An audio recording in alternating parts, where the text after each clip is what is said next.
প্রতি সপ্তাহেই আমি বাড়িতে যাই, কিন্তু 24 ঘন্টাও আমার থাকা হয়ে ওঠে না। আর সেই কারণেই ভাবলাম যিশুর যেহেতু এখনও সামার ভ্যাকেশন চলছে, তো বাড়িতে গিয়ে কিছুদিন থেকে আসি। তো রাত্রেই আমরা ব্যাগ সব গুছিয়ে রেখেছিলাম, কারণ পরের দিন ভোরবেলা উঠে আমাদেরকে রেডি হয়ে বেরোতে হবে। তো এখন ঘড়িতে বাজে 4:30টারও বেশি। 4:30টার সময় উঠেছি, উঠে চা বানিয়ে দিয়েছি ওকে।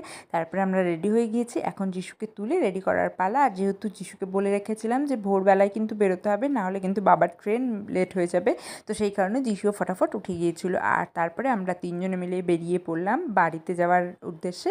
ও বাড়ি যাবে না, ওকে আমি এনজিপিতে নামিয়ে দেবো। অন্যান্য দিন বাবা ওকে নামিয়ে দেয়, আজকে যেহেতু আমরা বাড়িই যাচ্ছি, আর সেই কারণে ভাবলাম যে ওকে আমরা নামিয়ে দেবো, কারণ এনজিপি থেকে আমার বাড়ি খুব একটা দূরে নয়, মোটামুটি 10 মিনিট হাঁটা পথে 10 মিনিটের রাস্তা। তো সেই কারণে ওকে এনজিপিতে নেমে আমরা চলে যাব বাড়িতে। আর মাকে আগের দিন রাতে বলে রেখেছিলাম যে আমরা ভোরবেলা যাব, গিয়ে দরজাটা যেন তাড়াতাড়ি খুলে দেয়। তো এই যে দেখো, ওকে আমরা মোটামুটি 5টা 20-র মধ্যে